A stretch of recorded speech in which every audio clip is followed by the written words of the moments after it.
What is going on, guys? Welcome to Tech Savvy Buyer. So today is actually going to be the first episode of my build vlog, and I'm actually changing up my PC. I've also done my studio it's almost done pretty much. I think it is pretty much done. There's just a few tweaks that I want to make to it. The main thing being my actual gaming rig and my workstation. So a lot of you guys have seen this workstation in the backdrop all the time, but it's going to look a little bit different now because I've picked out a special case. It's actually an older case, but it's one of the cases that I've wanted for a while. And not only that, I've got something cool that I'm going to do with it as well. But anyways, I'm going to give you guys a quick little look at what my studio kind of looks like behind the scenes or whatever. And then from there, I'm going to show you guys what the build is that I'm trying to do. But anyways, sorry for the mess because it is a little bit messy down here, but let's take a look at it. Okay, so this is what you guys pretty much going to look at almost all the time in my videos. So that is a custom bookshelf that my wife actually got me. I don't know where she got it from, but it is now turned into a display case with some LED strips that I put in the back so that it just gives that fancy lighting. It actually looks really nice. I've organized all my consoles. I've done a studio tour before, guys, and if you remember, I showed you that you can basically get any of these systems you see here off of shopgoodwill.com, so make sure to check them out. And then I've just got some random boxes here of all the different things I've collected, more or less for display. Up here is a normal full HD TV. It's 50 inches, I think, and it's just running RetroPie that's kind of tucked behind that spider's nest of cables over there, which I never want you guys to see. But anyways, this is essentially what the studio kind of looks like. And the main new things here are those two monitors and the acoustic foam. Anyways, that's my rig, and I want to change the rig, so I'm updating it. If you guys remember, I bought the Ryzen 9 3900X when that came out, this guy, and since I've gotten that, I have not updated my motherboard because the motherboards were insanely overpriced. Now with Black Friday around the corner, that is exactly what I'm going to do. And so, as part of it, this is going to be my new rig. This is the Cougar Conquer case. This came out back in 2017, I believe, so it is a 2-year-old case, but it still looks classy as heck.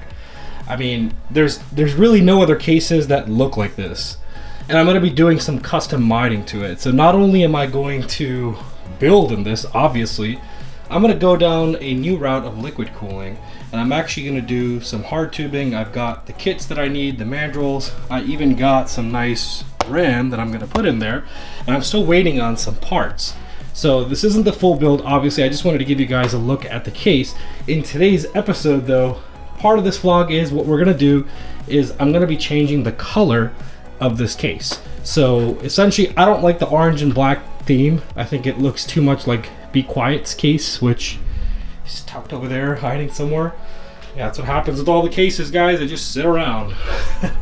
But I'm gonna be changing this into all white basically, and the orange part is gonna turn into a nice gloss blue finish, or maybe satin, I haven't decided.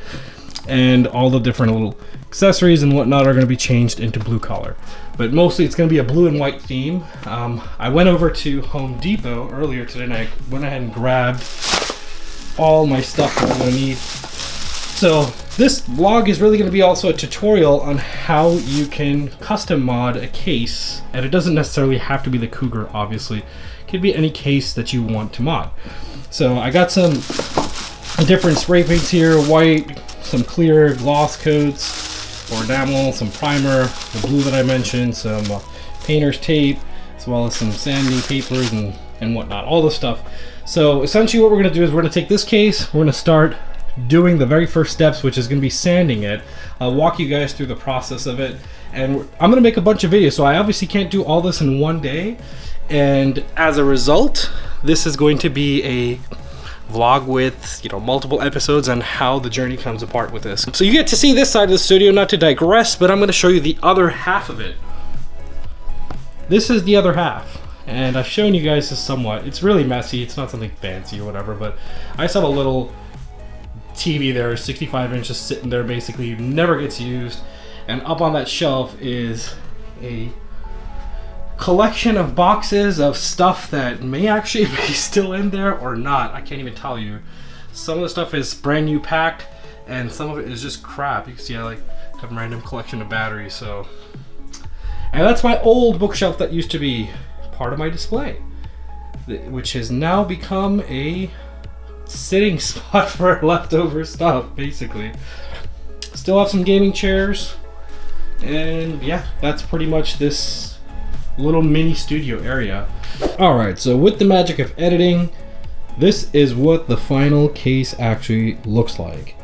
So you can see I've already gone ahead and done all the paint work. Now I recorded everything, so nothing's gonna be a surprise here. I'm gonna make, you know, a series of videos, but I just couldn't get around to doing all that stuff with Black Friday and all that stuff. So it has been a few days, or it has been a few days since I last made the other bits of this video. So just a little bit of fast forwarding, but essentially I think it came out really nice. I'm really happy with my results. I think I did a great job. Let me actually show you that blue stuff I was telling you guys about. But here's how those turned out. So I don't know why this thing is being super dark. Yeah, there we go. So that's the blue shade against the white case. I actually think it looks really good. All of the parts that are here go well with it. So ultimately I decided I'm not even going to use this anymore. I'm getting another acrylic panel off of AliExpress. In fact, I'm doing most of my liquid cooling stuff off of AliExpress because even with the Black Friday sales and whatnot, I found it just like super expensive and couldn't bring myself to getting it. So now the other thing I wanted to show you guys, which I get asked a ton of questions about, is this acoustic foam that's here on the wall and the LED light strips that are there. A lot of you guys are really curious as to how I got all that running. I'm going to show you guys that, and I'm going to first talk about this foam real quick. So this is acoustic foam that I purchased through, or actually I was sent through by ArrowZoom. ArrowZoom is by far the best company to use for this. Now, a couple of things I want to just put out of the way. They are based out of China. Their shipping is expensive, and their shipping time is ridiculous. So with those things out of the way, the quality of their product is worth all of the stuff I just said. So I've played around with stuff from Amazon using different foams from there. I've tried them all out, and they basically, you know, a lot of other YouTubers were like, oh, it's just foam, it's the same. And to an extent, they're right, but to an extent, they're wrong. And here's why. It's really, really obvious. The reason is if you could see, this is really thick foam. It's 2 inches thick. Most of the foam, if not all the foam you see on Amazon, is only 1 inch thick. So the difference in the thickness gives it that depth kind of appeal. So you see how mine looks a lot more, you know, deep, or the depth is just showing a lot better on this. That's primarily why. Now, when you get this package, it's really insane. All of this came in 2 packages actually. One was a blue package and one was the black one.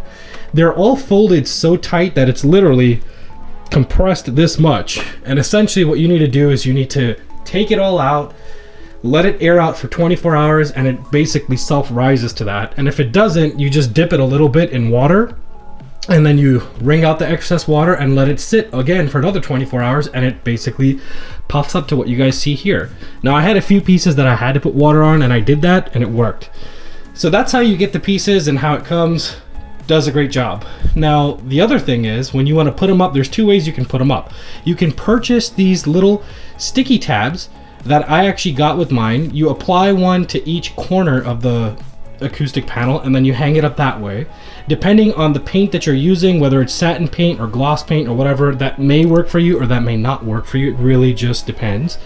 And the alternative is you can get some spray adhesive and spray the back of that with spray adhesive and just stick it up there. So mine was a combination of both. My walls are a little bit glossy. I mean, they're eggshell finish. So I had to use the sticky tabs and the adhesive to get them to stay in place. Now, again, like, it depends where you use this. If you're using this in an area where there's basically, you know, shiny walls or whatnot, you're gonna have to put the sticky adhesive and the tabs. That's the only way you're gonna get good results. Now, aside from that, that is basically how the foam came.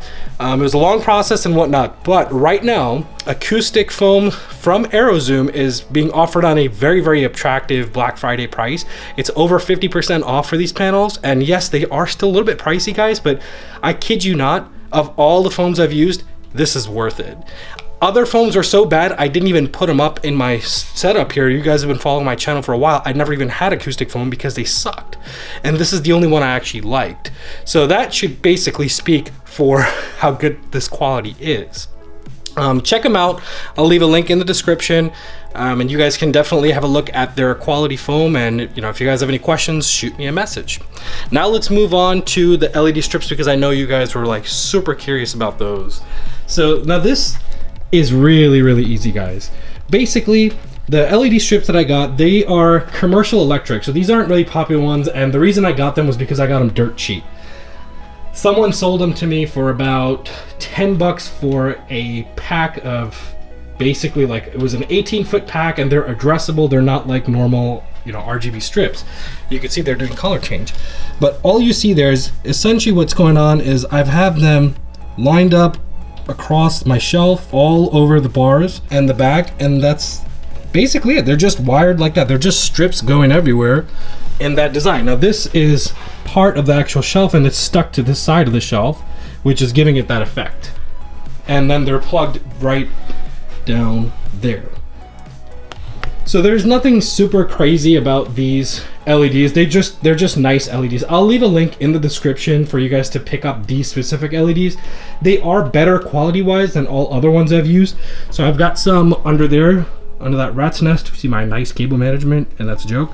But see, these are like your typical cheap ass Amazon one. Then yeah, my daughter pulled that off, but whatever. These are your typical ones, right? That's what you get everywhere else. Those are a lot more high in quality. So the actual quality of the LED is very nice. So it's got a nice like protective film on it, so you can't rip it off easily. The adhesive they use is arguably better, but as you guys saw, that was still peeling a little bit. I just think that with all LEDs, no matter what you attach them to, as the temperature of the room changes from hot to cold or whatever, or the thing that are attached to changes temperature, you're gonna have that problem. Anyways, that's where I got the strips from. This is my studio for now. It's changing. Again, that rig is now going to become this rig. It's gonna look super sexy, super fly. I know I showed you guys some parts, but I wanted to tell you guys that I've made a change, and I'm going the route of a 3950X here, getting rid of the 3900X and upgrading to this sucker. So that should be fun. Got my water block here too. Going to be doing my tubing, and I can't wait to show you guys my haul of all the stuff I'm getting for the water cooling, because I know a bunch of you guys who try to go down that route would probably have a ton of questions. But I can make this video super long, and my hand is obviously super shaky as crap with all this, but thank you guys for watching this. I hope you guys like it. We will continue, and I will document the entire process of how I made this case the way I did make it. It came out great. There was some challenges, especially when you're painting with metallic paint. Don't do it. It's freaking horrible. I'll show you proof right now. I mean, I didn't really want to show anyone this, but you guys need to see this. That's how bad it was for me. And it's probably because my skills in painting suck, but take a look at this. You see how that came out? That's metallic paint. That did not come out anything like I imagined. It should have came out like that. The screws and hardware came out great, but it's so sensitive that the slightest, let's see if I can get a better angle here, the slightest amount of touching it or handling it makes it turn to crap like that. It's actually looking better on camera than it really is, guys, honestly. Maybe this is a better way to see it. There you go. Look how horrible that looks. So I've put all my horrible pieces to the side. I'm probably gonna repaint those because I don't like it. The good thing is the white came out fantastic though. I got clear coats on here. I actually wet sanded it also and got it nice and shiny. It just came out perfect. It looks like a factory finish, which is what I was really going for. Everything just came out flawless with it. The blue and the white paint came out great. Just this didn't. Anyways, sorry to go on and ramble on there, guys. I appreciate you guys staying through to the end of this video. And as always, make sure you hit that subscribe button. Make sure you smash that like button. I'll see you guys on my next one. Peace out.